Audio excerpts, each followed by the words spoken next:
हमीदिया के 2 सैंपल, जैसा आप सबको मालूम था, कल जो दुखद मौत हुई थी उसमें अंतिम स्टेज में चिरायु पे 2 लोग रात में भेजे गए देर रात। उसके लिए जांच दल एम्स से कल जाएगा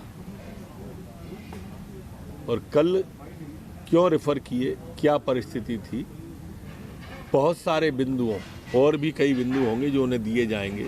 उनकी कल ही जांच करके कल ही रिपोर्ट देगा और अगर उसमें कोई दोषी पाया जाएगा तो वो भी निलंबित ही किया जाएगा। स्पष्ट रूप से सरकार की इच्छा, मुख्यमंत्री जी की इच्छा साफ है। कोरोना के प्रति कोई भी लापरवाही किसी की भी बर्दाश्त नहीं की जाएगी।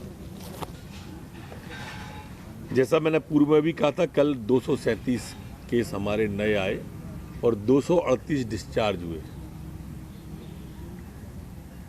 हिंदुस्तान के अंदर सबसे अच्छा डिस्चार्ज जो रेट है वो मध्य प्रदेश का आज 54% हो गया है।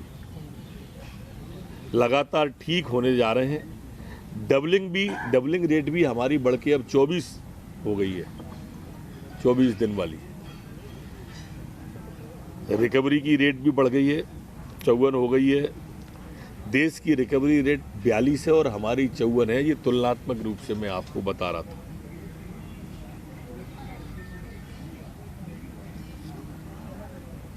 आज तक हम 7,261 कुल प्रकरण हमारे जांच में पाए गए, जिसमें से ठीक हुए 3,927 और वर्तमान में रनिंग है 3,027। ये आप सबके ध्यान की वजह से रनिंग केस सिर्फ 3,000 ही हैं और 3,927 मतलब लगभग 4,000 हम उसको ठीक करके घर भेज चुके हैं। एक बार मैं फिर आपके माध्यम से दोहराना चाहूँगा, कोरोना से डरने की नहीं, सावधानी की ज़रूरत है। कोरोना से कोई डरे नहीं, घबराए नहीं। और जो लोग ठीक हुए हैं उनसे भी प्रार्थना कि वो अपने अनुभव का लाभ लोगों को बताएं। रोजगार के बारे में भी मैं एक बात कहना चाहूँगा कि श्रम सिद्धि अभियान जो माननीय मुख्यमंत्री जी ने जॉब कार्ड से शुरू किया था, ये 3,26,932 हो गए हैं। इसमें स्किल जो मजदूर बाहर से लौटे हैं उनकी अलग से अब बातचीत के द्वारा छटनी की जा रही है और वो सभी जो हमारे भाई हैं मजदूर, उन सबको प्रदेश में ही स्किल के हिसाब से जॉब देने का चलेगा। एक आपके माध्यम से प्रदेश में भाई सभी सीओ तक मैं ये संदेश पहुंचाना चाहता हूं कि मनरेगा के काम में मशीन न चले गलती से भी, और अगर चलेगी तो FIR ही होगी। इसलिए इस बात का ध्यान रखा जाए कि मनरेगा में मशीन का उपयोग न हो।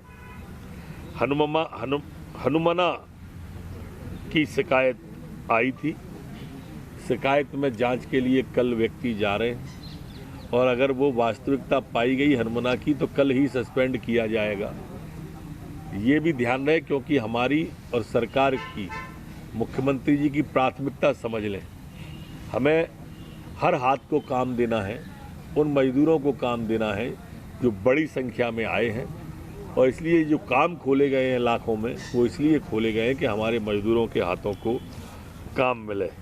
23.5 लाख मजदूर अभी हमारे इसमें लगे हुए हैं और अगर इस काम में कोई छेड़छाड़ होती है, मशीन वगैरह में कोई बुवाली होती है, तो इस पर FIR ही होगी।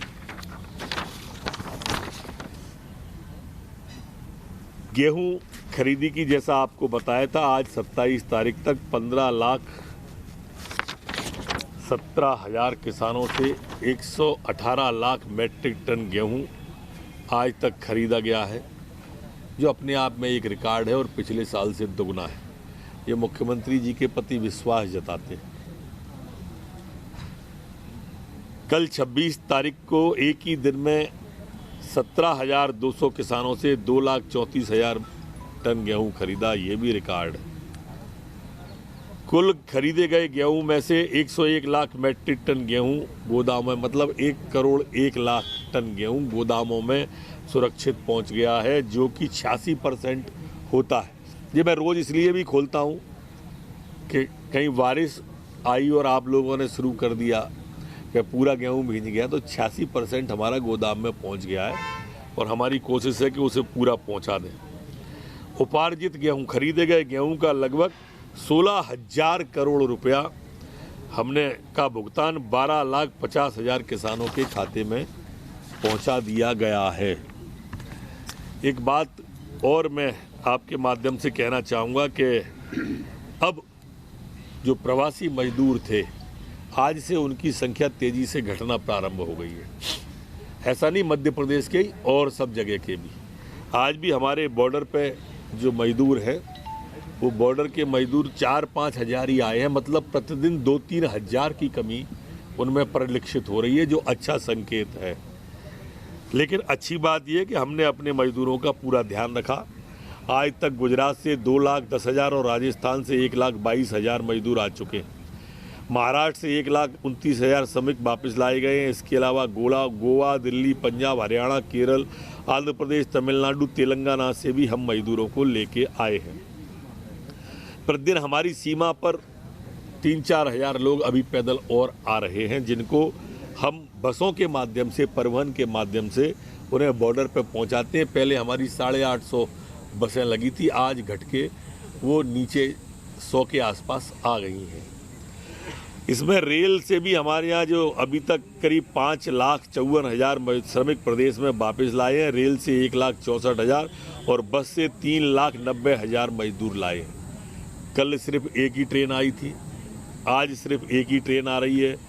कुल 2 ट्रेनें और प्रदेश में आने की संभावना है, कुल 140 ट्रेनें आएंगी। इन ट्रेनों में महाराष्ट्र से 36, गुजरात से 29, हरियाणा से 15, तेलंगाना से 7, पंजाब से 7, कर्नाटक से 4, गोवा से 3, तमिलनाडु से 4, केरल से 2, राजस्थान से 2, दिल्ली से 2 और जम्मू कश्मीर से भी 2 ट्रेनें आई हैं अपने प्रदेश के अंदर। आप लोग कुछ पूछना चाहेंगे क्या? सर, ये गोविंद सिंह जी ने आरोप लगाया है कि भिंड में बड़े पैमाने पर अवैध उत्खनन हो रहा है। और दरअसल गोविंद सिंह जी